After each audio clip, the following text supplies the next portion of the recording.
Well, thank you so much, um, Michael and Petra, for being here today.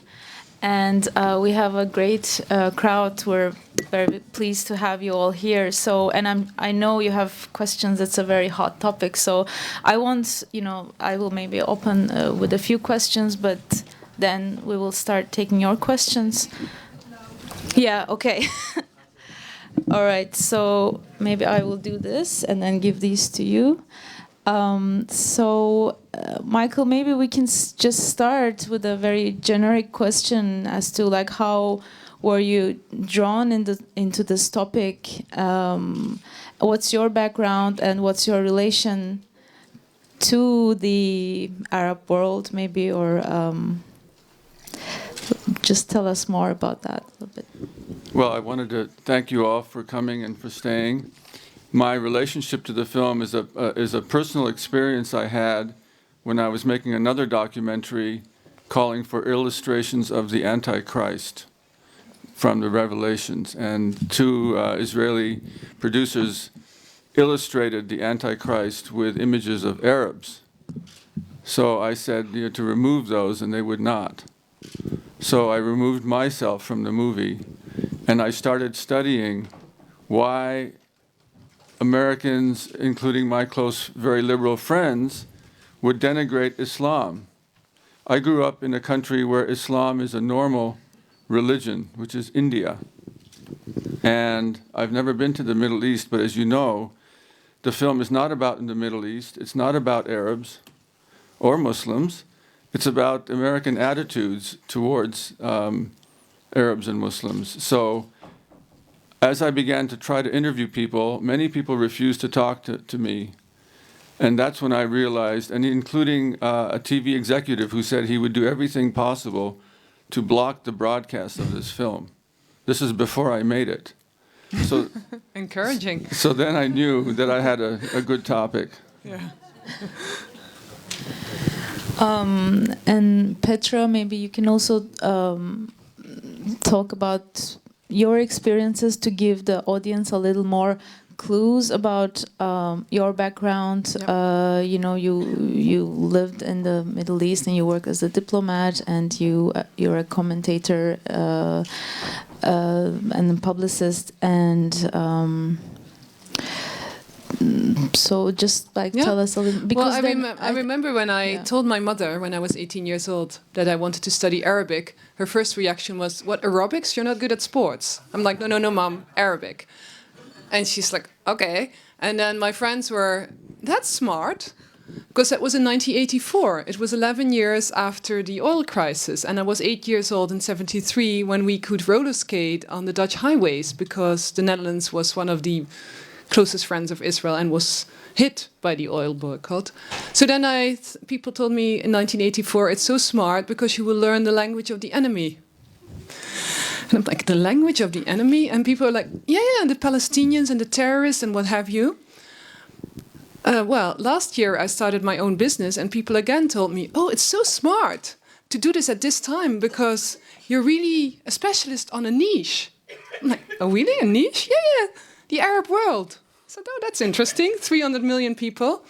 So for me, a niche. And for me, having studied Arabic, or when I started studying Arabic, there was something very interesting that happened as well, that while I was studying Arab language, literature, I went to the Cairo University and what have you, in the Netherlands, because I think there are some similarities here about taboo issues you cannot talk about, I felt that people we grew up with the story of Anne Frank as the ultimate icon, myself as well. And so people were asking me like, but what about Israel? And I'm like, oh, what about Israel? They speak a different language there, although Arabic is the second official language in Israel. And I realized that for me choosing studying Arabic, I almost made a choice against Israel, which never came to my mind. So in my personal, I'm not Jewish, I'm not Palestinian, I'm not Arab, I'm not Muslim. I'm somebody who was interested in the Arab world, and I've done this now for 28 years. And still, I feel that I almost have to defend myself. And so I have I wrote an article a couple of years ago and then I'll give when Ra'ad Jarrar, an Iraqi human rights activist, was banned from or was taken away from a plane because he was wearing a T-shirt with an Arabic text.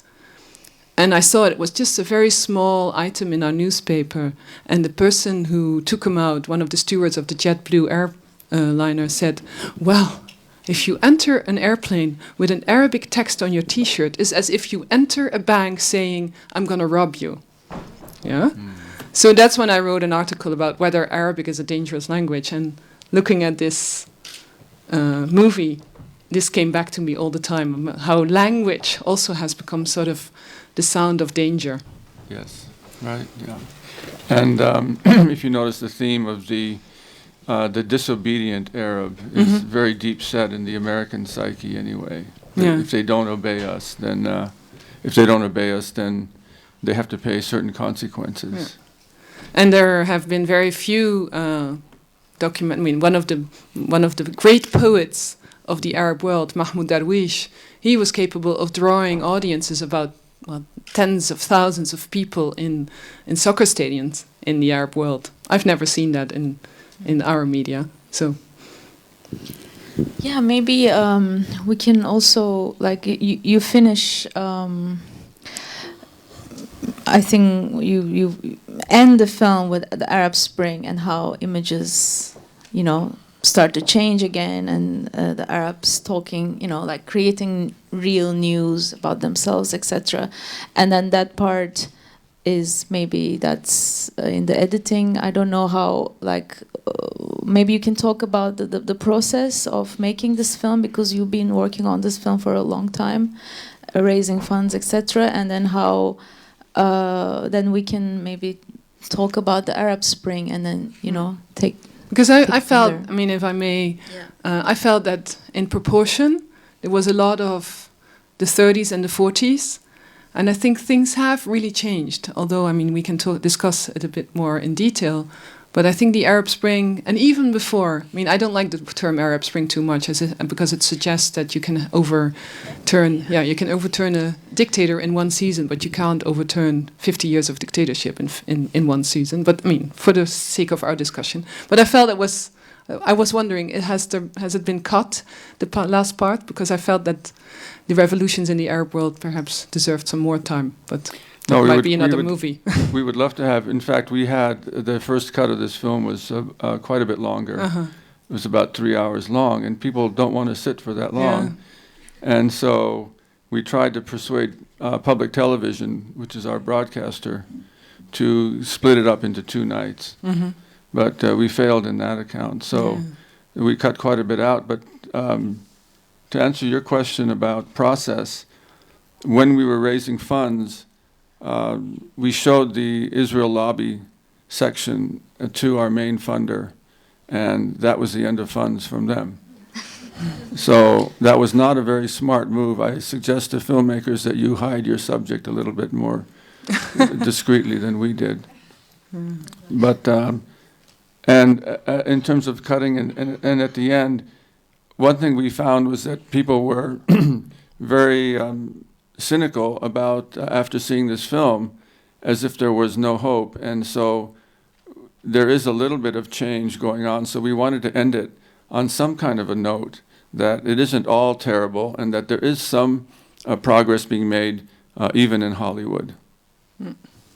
I think there was, when I saw this in the last part, and I'm sure that you finished before the horrible incidents on the 11th of September of this year, when the American ambassador in Benghazi was killed, Chris Stevens, a very good friend of mine. And something happened which confused me, because I felt really over the past 2 years that things were changing. But then the Newsweek had this article on Muslim rage on the front cover, a similar cover of the images, like the images you showed. And they wanted comments from the general audience on Twitter, and so they made a hashtag Muslim Rage, implying that they wanted comments from the general audience confirming this idea of the angry Muslim. And what happened was so funny. I really read into it. people with a Muslim background from all over the world used Muslim rage as a hashtag in completely different ways. So one of the favorite ones I like is, "My brother is called Jihad. It's really a nuisance when I lose him at an airport." Hashtag Muslim rage.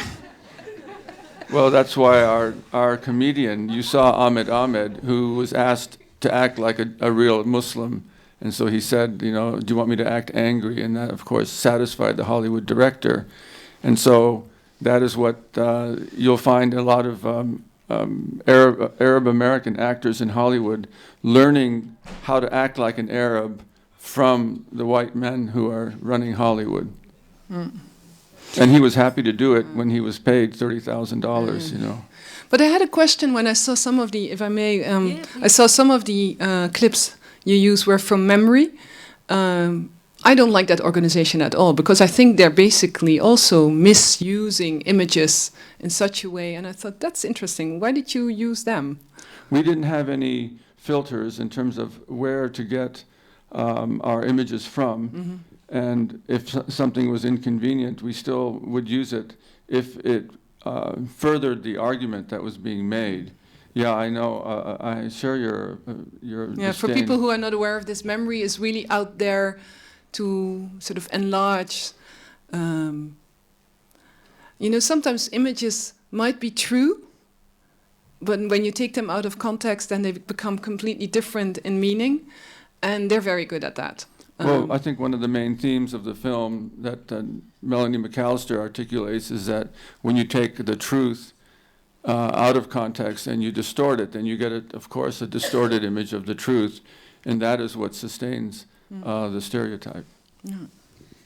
Maybe we can also talk about Arab Spring, and I completely agree with you. I don't like the term at all. So it's always like a matter of it's a very blanket term that actually doesn't fit in the context. Maybe say revolts or revolutions, and then because with the example of Syria, it's not even, you know. But let's say for practicality, let's say Arab Spring, and how do you think that Arab Spring will change the images of Arab world? As I said, I started my own business a couple of years ago after I had worked for the Foreign Service, and all of a sudden there was a niche. Well, I have to confess, you might not know this, but I wrote a book in 2008 called Dromen van een Arabische Lente. As I understand that your Dutch is not so good, I'll translate it. It's Dreaming of an Arab Spring. And this was a book I published in 2008 on my work as a human rights diplomat in the Middle East. And then in 2011, people thought that I was kind of a, you know, fortune teller.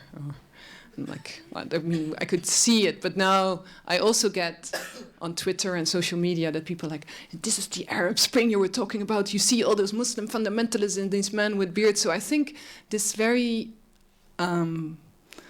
rooted image of the Arab world as a... I like to use, when I do my public speaking, to speak about the Mediterranean, Mare Nostrum, our shared Mediterranean. Because when I talk about the Mediterranean, and I liked what Robert Fisk said about the use of language, because Mediterranean, don't you think Mediterranean is sun, and you're gonna, you know, it's a nice, you know, and it's, people talk about our backyard, or our back garden at the other side. I'm like, no, let's talk about the front porch, because people want to tidy up their front porch. But the images of military dictatorship, Muslim brotherhood, and migrants, probably illegal migrants coming here in a kind of a tsunami to abuse our social security system, they're still there. But what I think changed, and I liked what the professor said in the end, and I noticed this as well in Europe, that the general audience is triggered by what happened in these Arab revolutions, and that there is a curiosity among people, well, there are quite a number of people in this audience, to know more, to understand better. And this gives me really hope that because I think it's dangerous for us, and I think this is very clearly put in your film as well. I think when you have a very stereotypical image of a region or of a people, this will influence. I mean, I say it's the press, it's the public, but it's policymakers and politicians as well. And there I see a danger that stereotypical images don't tell the other story, and sometimes the other story or the other voices actually will enable us to find different solutions for very complex issues that are going on in that region. So I don't know how you see the other stories.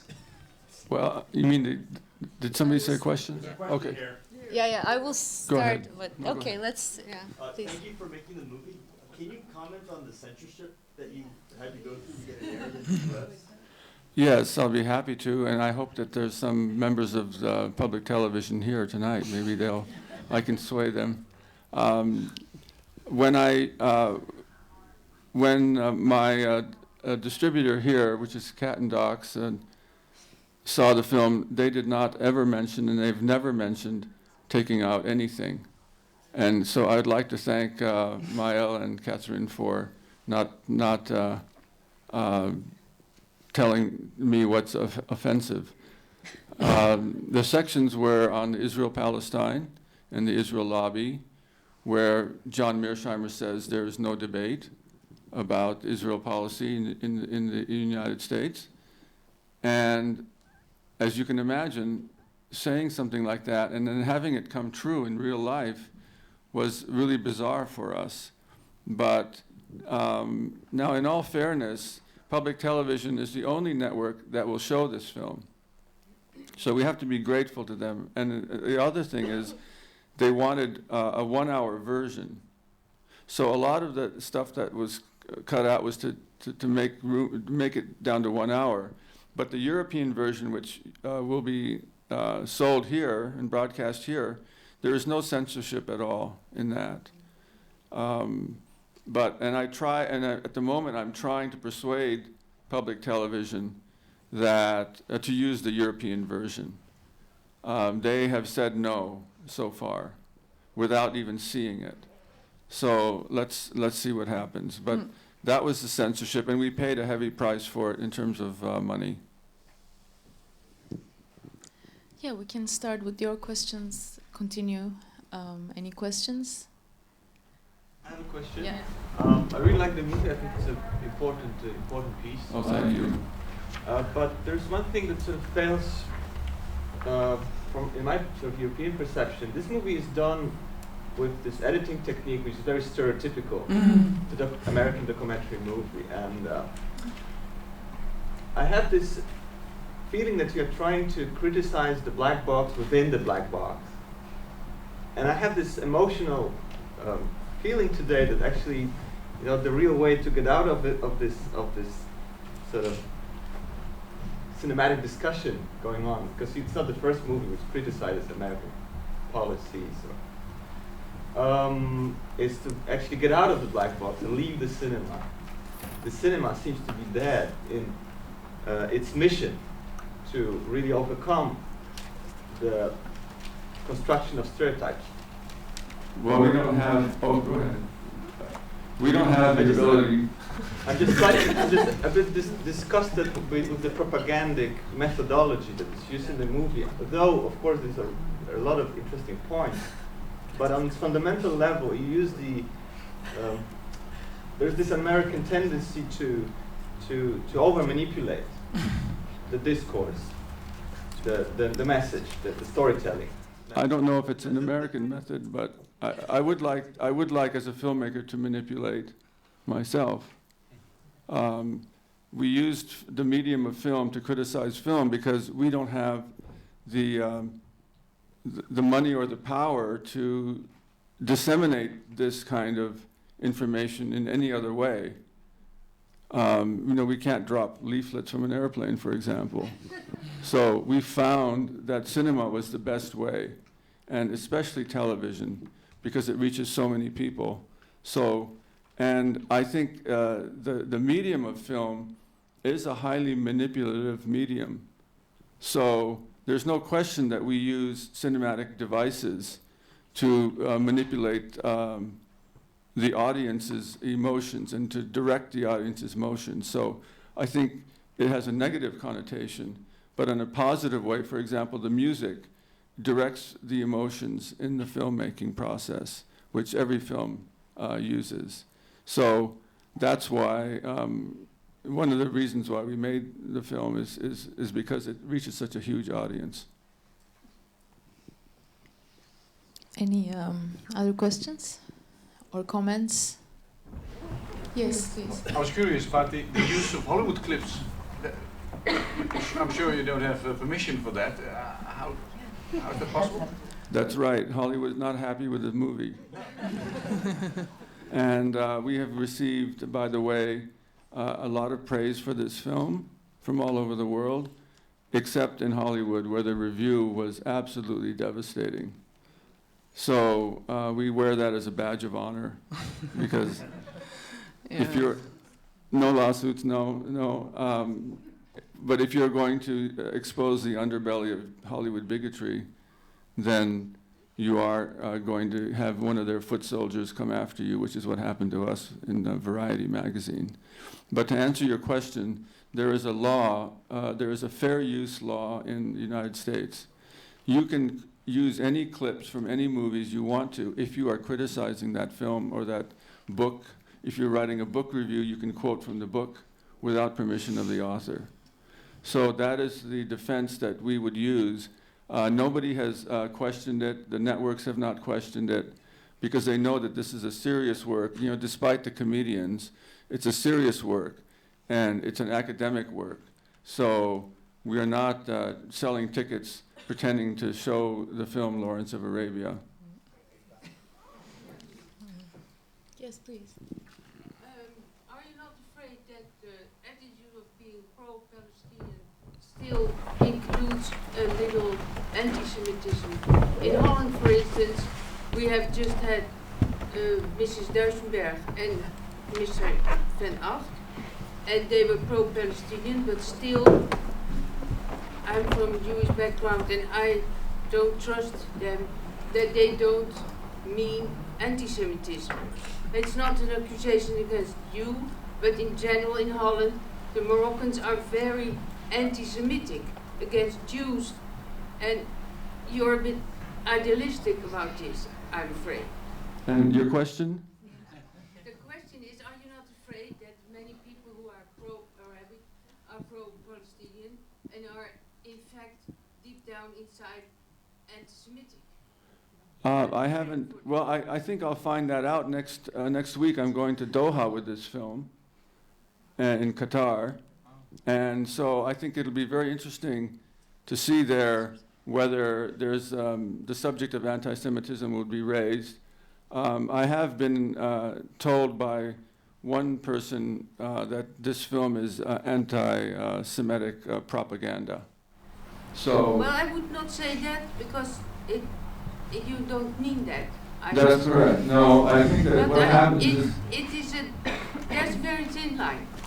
Well, I think that people are they're not used to any kind of examination of the American-Israeli relationship.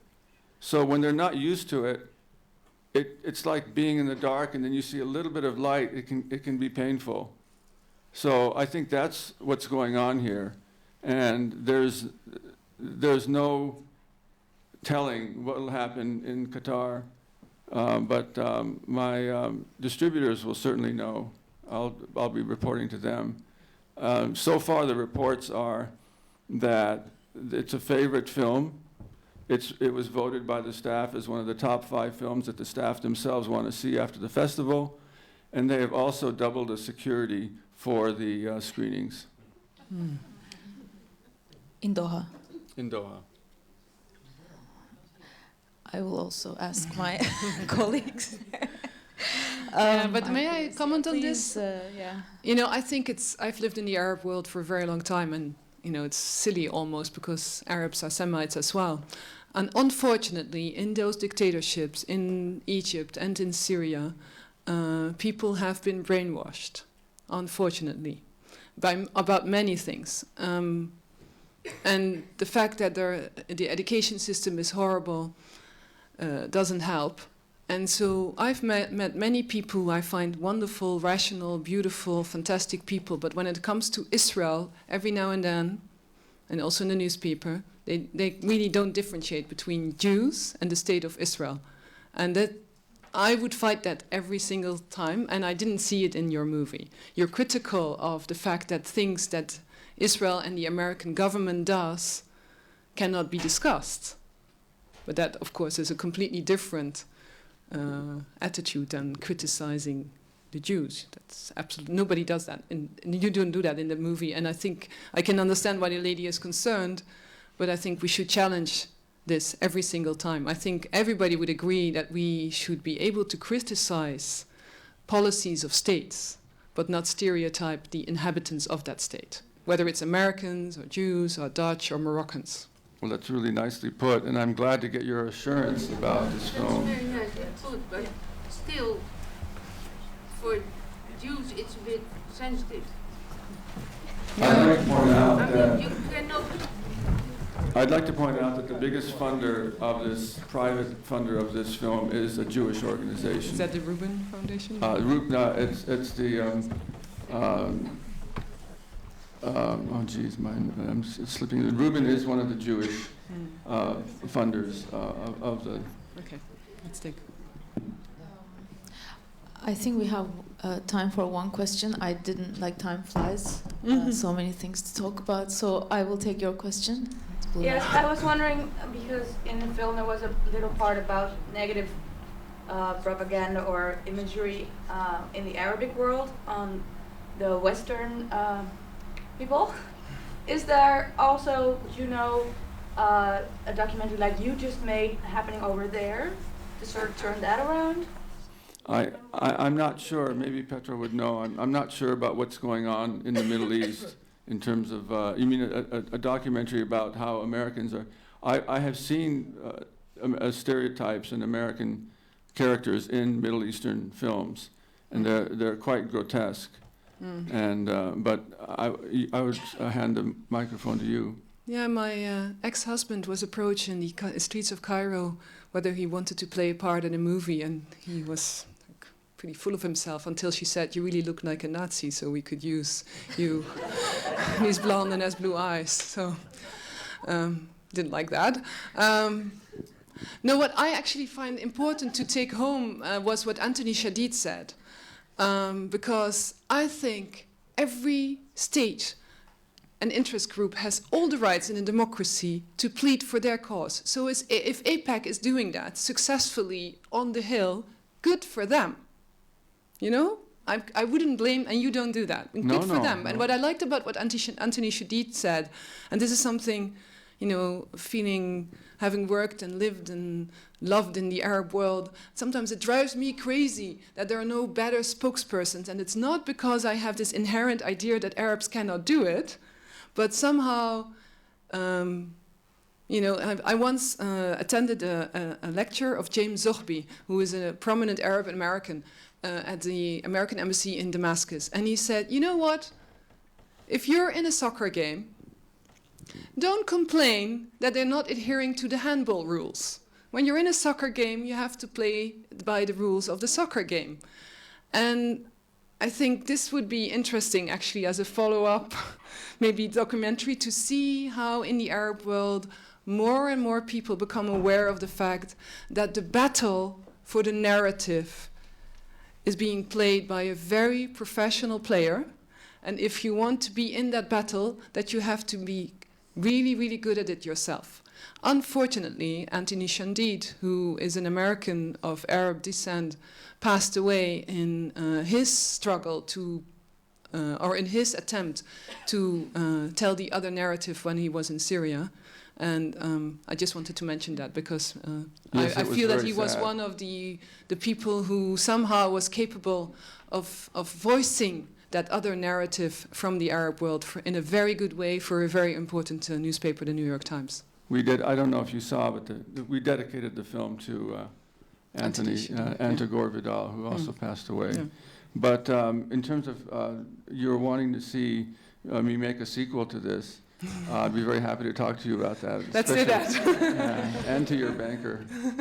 Yeah, well, you don't want to talk to my banker. Well, on this note, thank you so much, Michael and Petra. You're welcome. Thank you very much. Thank you, Michael. Thank you.